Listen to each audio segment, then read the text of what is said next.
तर तिकडे वसईत भाजप ऑपरेशन लोटसची तयारी करत असल्याची चर्चा आहे। ऑपरेशन लोटसने बहुजन विकास आघाडीचे नगरसेवक फोडू नका, माझा एकही नगरसेवक फुटणार नाही, माजी आमदार हितेंद्र ठाकूर यांनी मात्र भाजपला इशारा दिलेला आहे।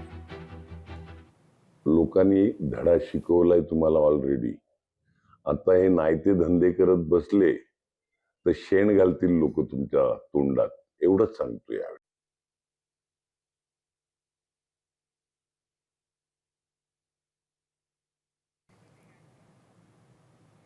तर तिकडे पुण्यात भाजपचे व्यंकोजी खोपडे जायंट किलर ठरलेत। मी शेवटच्या माणसापर्यंत पोहोचलो, महानगरपालिकेतील विजयानंतर व्यंकोजी खोपडे यांनी हे वक्तव्य केलंय। कात्रजच्या जनतेनं अनेकांना जमिनीवर आणलं। व्यंकोजी खोपडेंनी वसंत मोरेंना देखील टोला लगावला।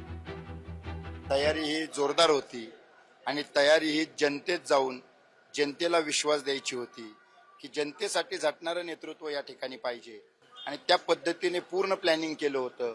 गेले अनेक वर्ष सातत्याने जनतेच्या संपर्कात असणारा लोकनियुक्त सरपंच म्हणून त्या भागात केलेलं काम, लोकांमध्ये केलेला वावर, लोकांची सोडवलेल्या समस्या, या सर्वांच्या जोरावरती माझी बाजू उजवीच कशी आहे हे या निमित्ताने मतदारांनीच त्या ठिकाणी दाखवून दिले।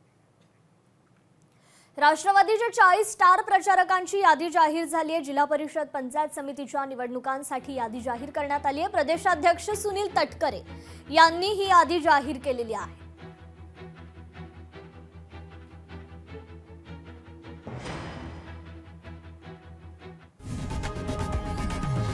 लोकशाही मराठी ऐका, पहा, जागरूक रहा।